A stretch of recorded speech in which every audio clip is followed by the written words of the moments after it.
It happened on Halloween night when I was a kid, and to this day it's the reason I never really enjoy trick-or-treating stories the way other people do. I was 11 that year. I was out with my friend Casey, just the two of us walking the same neighborhood we always did. We didn't live in a big city or anything, just one of those quiet suburban areas where everybody kind of knows everybody, at least by face.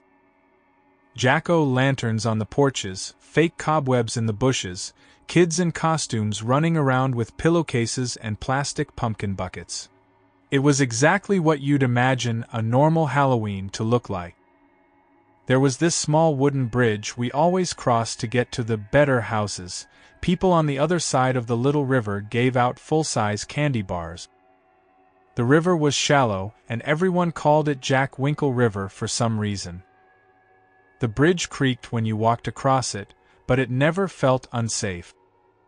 It was just part of the route. We were halfway across when we saw him. At first I thought he was a decoration. There was a man standing completely still at the end of the bridge on the other side, like a statue. He was holding a lantern in one hand, a real one, from the look of it, with a dim, flickering orange glow inside. He was wearing some kind of dark coat and a mask. Not a cheap plastic one, either. It looked almost old-fashioned, like something from a stage play. Pale, expressionless, just two dark holes where the eyes should have been. I slowed down, and so did Casey. "Is he real?" Casey whispered to me.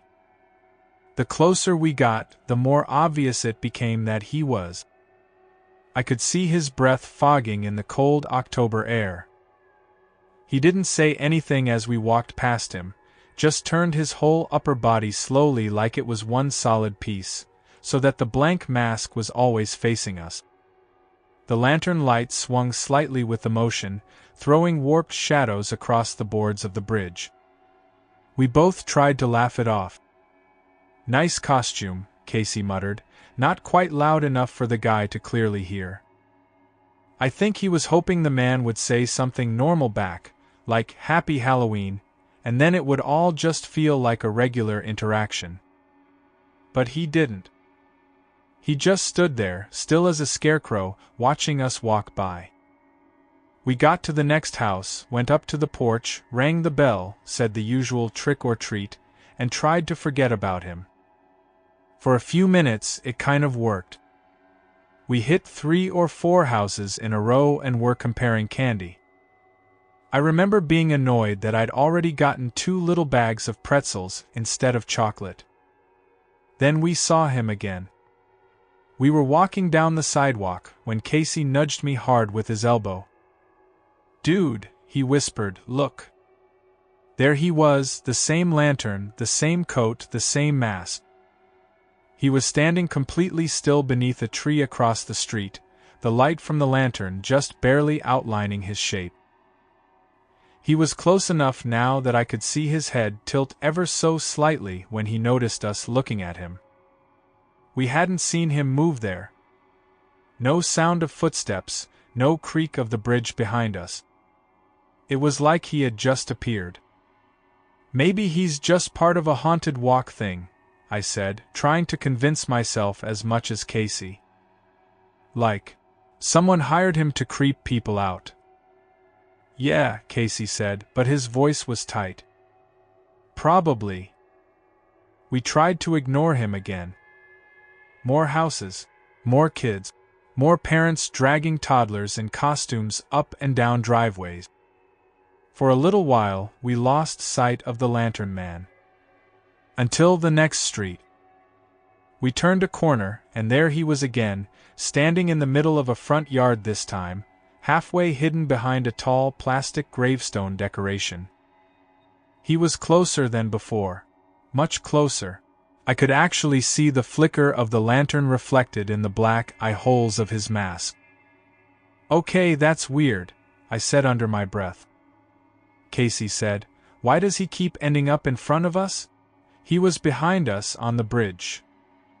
"Maybe he's following some other kids," I said. "Maybe it just looks like he's following us." But when I looked around, the only other people nearby were a younger couple with a stroller, and he definitely wasn't looking at them. He was looking at us. We decided to cross to the other side of the street, skipping a couple of houses and heading toward the more crowded area of the neighborhood. We felt safer around more people. But every time we glanced back, the lantern man was still there, still facing us, still absolutely silent. The fourth time we saw him was when things stopped being just creepy and started feeling dangerous. We had come to this house that really went all out with decorations. Fog machines, glowing skeletons, a fake graveyard, the works. We went up, got our candy, and turned back toward the sidewalk. The lantern man was waiting in the street directly in front of the house. We both froze on the porch. The fog from the machine drifted around his legs, making it look like he was rising out of the ground. He didn't move. The lantern hung from his hand, swinging slightly, casting light up onto that blank, pale mask. "Let's go back," I whispered. We turned around and knocked on the door again, harder this time. When the same woman answered, we started talking over each other, two panicked kids trying to explain that some creepy man in a mask was following us.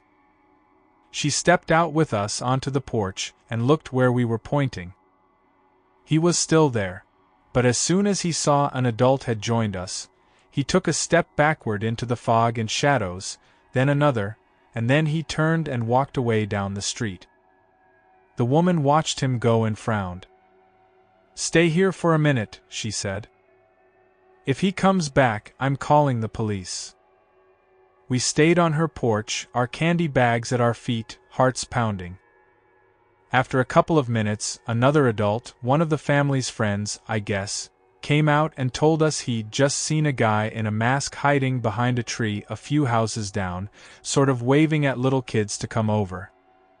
He shouted at him that he was calling the cops, and the guy took off between two houses. We didn't see the lantern man again that night.